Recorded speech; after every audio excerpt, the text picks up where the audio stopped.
Okay, so I'm going to talk about a study that I did with Catherine Lovelock and also Nathan Wolfen on looking at how we can undertake coastal wetland restoration for blue carbon, looking at the opportunities to undertake coastal wetland restoration, and then looking at economic feasibility under a future blue carbon market, but also looking at where can we prioritise restoration so that we capture those all-important environmental benefits. I just wanted to acknowledge my past PhD advisors, Kerry Wilson, John Dwyer, and Jackie England, who shaped me to do this study. So blue carbon in Australia. Well, when I talk about blue carbon ecosystems, I mean mangroves, salt marsh, and other freshwater brackish wetlands like Melaleuca wetlands and also Casuarina glauca. And they have quite a significant capacity to store carbon both in the biomass in their trees, below and above ground, but also in the sediments. So here you can see that mangroves, this is some data that I used from tropical Australia, they can store carbon in above ground biomass, but also quite significantly in the soil carbon. And so especially mangroves and Melaleuca wetlands can store quite a lot in their total ecosystem stocks. And in salt marsh, we don't have any data from tropical Australia. The best available we have is in subtropical Australia. And mainly they store the data in the sediments. And in the tropics, it's not so high, but I should say that in temperate regions, it's much higher. So when we look at this in terms of data and studies that have been synthesized across the world, you can see that this is for mangroves. So this is a study from Kaufman in 2022. You can see that globally, mangrove ecosystem carbon stocks, they increase with precipitation. So that's related to tropical regions. And the map on the bottom there, that shows the global map of mangrove soil carbon stocks by Sanderman. And that clearly shows the dark blue areas are where there's high soil carbon stocks in mangroves. So what that's showing us is there's more potential to store carbon in tropical regions. So Australia has recognised this, and they're currently developing a method to capture restoration of coastal wetlands or blue carbon ecosystems under the Emissions Reduction Fund. So you can actually earn carbon credits to do a blue carbon restoration. And they've established a working group, and they're developing a method at the moment just to do reintroduction of tidal flows to restore mangroves and salt marshes. But I guess the part that's missing is that do we even know if we had a blue carbon market, whether that would incentivize landholders or land managers to undertake coastal wetland restoration. So as we know, coastal wetlands provide, these many ecosystem services or values. Apart from just blue carbon, we have the range of biodiversity, terrestrial, marine, and aquatic that use them. From that, there's a lot of coastal fisheries that rely on mangroves, especially for nursery habitat, and that supports commercial fisheries through sustaining fish catches. They also improve water quality through trapping and removing trapping sediments and removing nutrients like nitrogen and phosphorus. And they provide flood mitigation by retaining, flood waters that are coming down the catchments, and also protecting coasts from storms and high energy waves and from being eroded away. So despite having all these, wonderful benefits, we're losing and degrading coastal wetlands at quite significant rates, and that's occurring globally. So conservation and restoration are important management actions to reverse this decline and reinstate all these important ecosystem services. So I'm now going to talk a little bit about the wet tropics catchment where I undertook my study. So in the wet tropics too, there's been largely a historical loss of wetlands, although this has declined in recent years.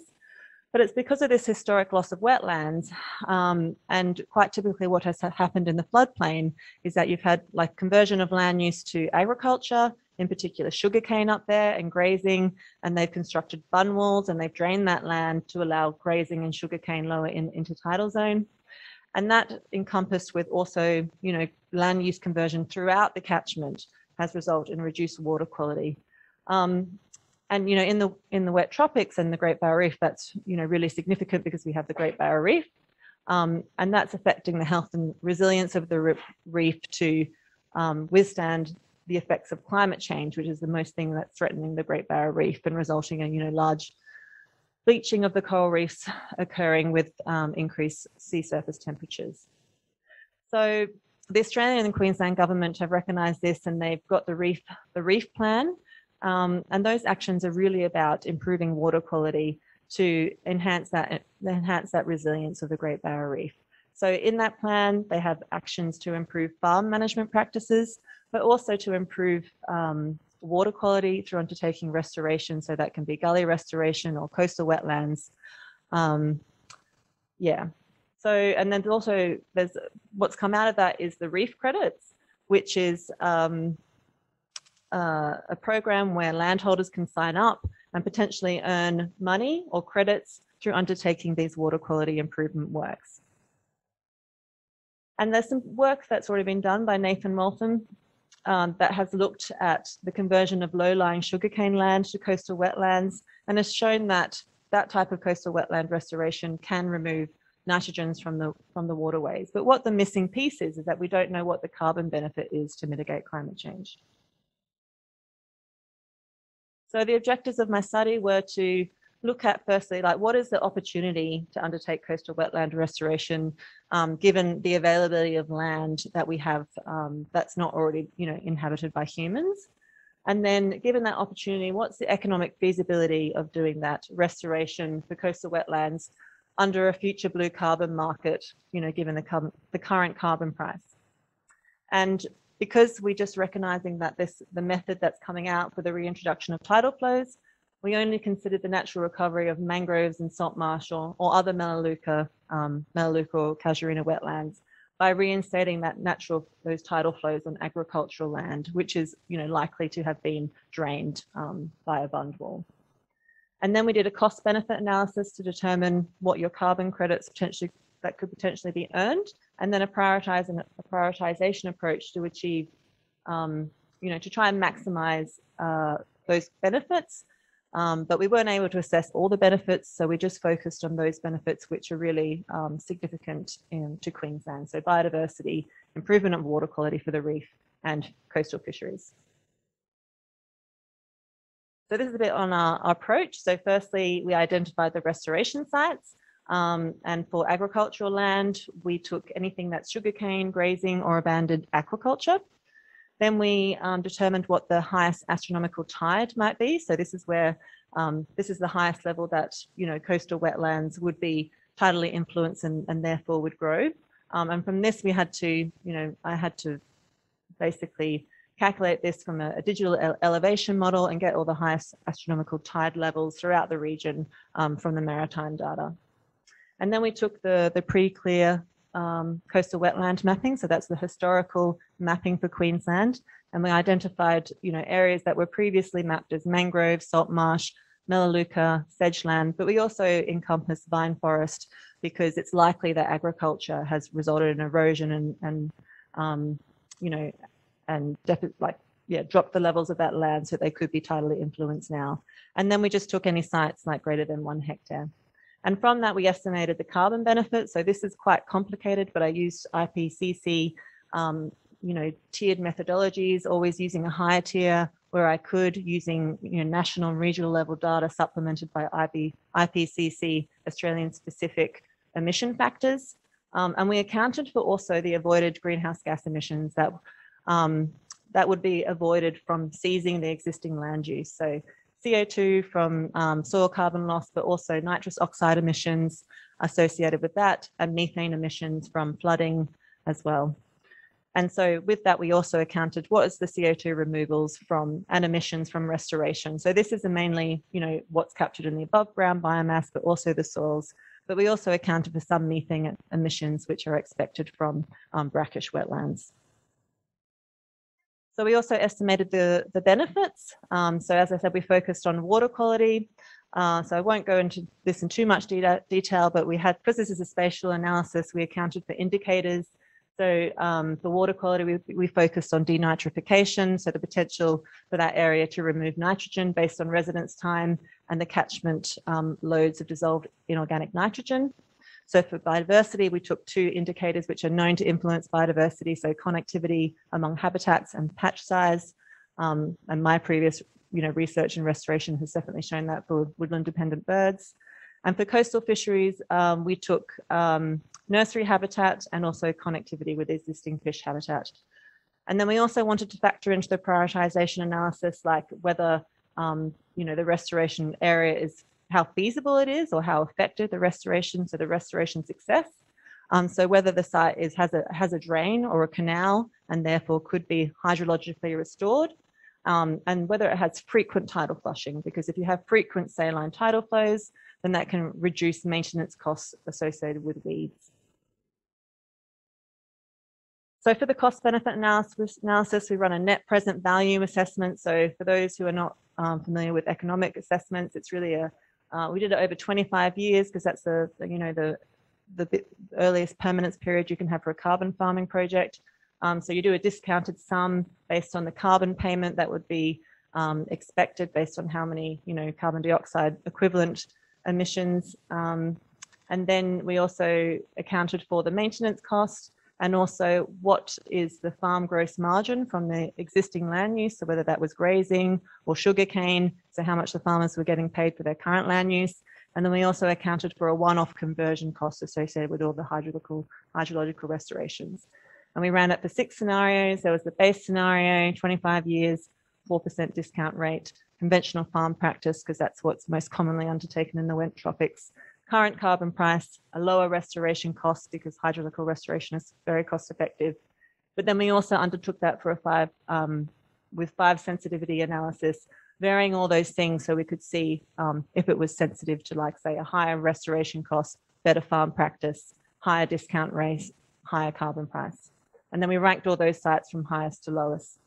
And then from that NPV, we did the cost effectiveness analysis, which is sort of your restoration prioritization, where we calculated all the co-benefits, which were based on the weighted indicators. And then that's basically the sum of what the benefits are, the likely success, and the net present value. And for that, we ran 2 scenarios. So it was the base scenario, but then we also ran it with a higher restoration cost. And for that, we ran a sensitivity analysis because, benefits are all weighted differently depending on, who considers them to be important. So we weighted those differently and again ranked the sites. So what's the restoration opportunity in the wet tropics? Well, we identified that there's just over 8,000 hectares of agricultural land within the highest astronomical tide, and this is predominantly 60% sugarcane and 36% grazing. And within that agricultural land, there would be about 5,000 hectares which could be potentially restorable. So that's about 62% of that area, agricultural land within the HAT. And that's about, so 316 sites. And most of that is sugarcane land and grazing land and a really minimal amount of abandoned aquaculture. And most of the opportunity seems to be centered in the Herbert and the Johnston catchments because they've got large floodplain areas. But there's also, quite an opportunity in the Mulgrave-Russell region. And then when we looked at what the climate mitigation value, if we restored all of those sites, then it would be about 200,000 tonnes of CO2 equivalent per year, which is about 1% of Australia's land sector emissions. But most significantly, about 60% of that was in the CO2 removals, but 42% of that was accounted to avoided greenhouse gas emissions. So when we look at the avoided greenhouse gas emissions, the main culprits were CO2 emissions from soil carbon loss. This is in the sugarcane, but also nitrous oxide emissions from the mineralization due to the soil carbon loss. And that's because nitrogen oxide has got such a large global warming potential. And then we look at the grazing. The main culprit was CO2 emissions from soil carbon loss. And I just wanted to note that we didn't include any of the methane from the cows because we can't assume that they're not there. They might just be somewhere else in higher density.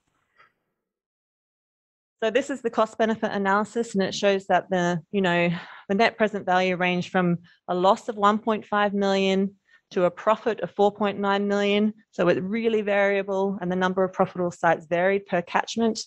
And it really depends on the scenario that you use. So at the base scenario, there's like about 3,400 hectares are profitable, which is about 60% of the land.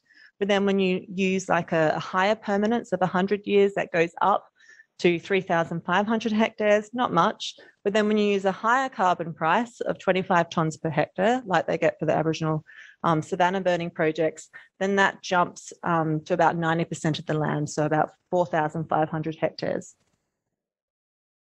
And this was, we did like a hierarchical cluster analysis just to look at whether the site rankings changed depending on those different scenarios to see if they were sensitive to anything.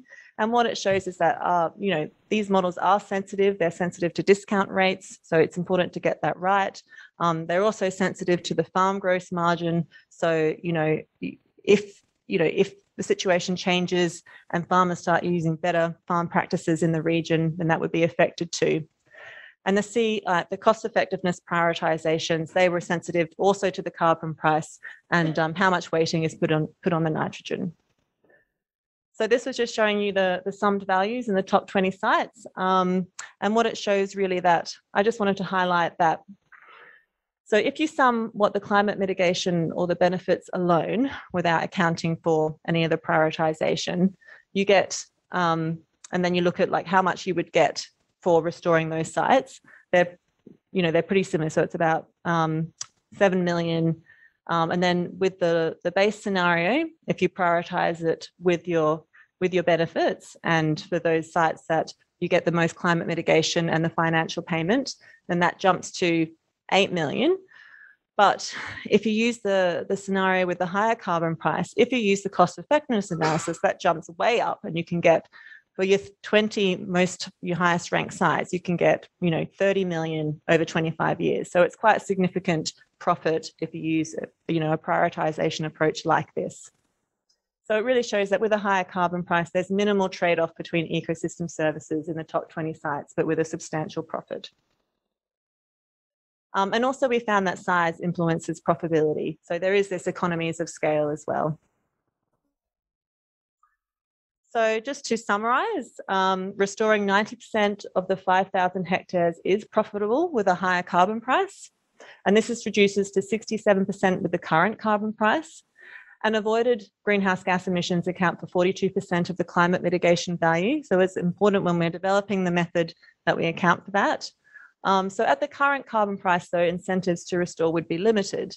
So how would we increase incentives? Well, we can try and get a higher carbon price, and you can get that through the voluntary carbon markets. The industry are willing to pay a higher carbon price for projects where they can demonstrate sort of a social license. So that's where the prioritization approach comes in, because then you can look at stacking those ecosystem services, and where you're providing more value, they would pay that, for example, under the Land Restoration Fund. Or you could look at where there are potential to stack ecosystem services, but that hasn't really been done worldwide yet. There's only been horizontal stacking, so that's still sort of a concept that's being adopted. But say if you've got reef credits, which is approved a scheme, and then you've got the carbon credits, and if you have this prioritized approach, it demonstrates the additionality that you've prioritized this site, which has got more benefit than if you just took any site. So our approach demonstrates sites which are profitable and maximize climate mitigation, biodiversity, fisheries, and nitrogen removal. And I'll leave it there. But yeah, this is about to be published.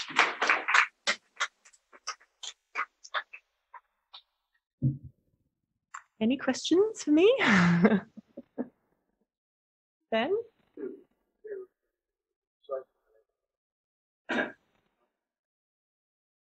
Oh, yeah, sorry. Thank you.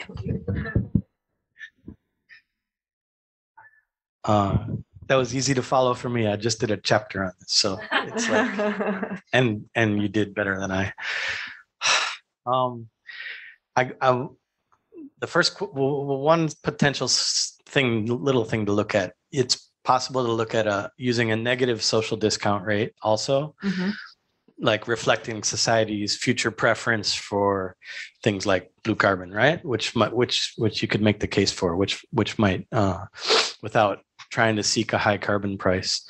I guess I have three questions. Also, the carbon price, did you use different carbon prices or just two? Yeah, the current one, about 13 times. Okay, so they're both pretty high though. But Australian dollars, right? Yeah, all in Australian dollars. Okay. Yeah.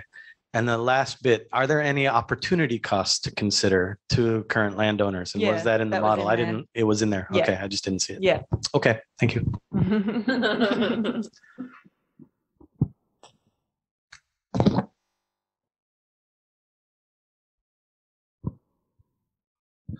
Thanks for that. That was a great presentation, Valerie.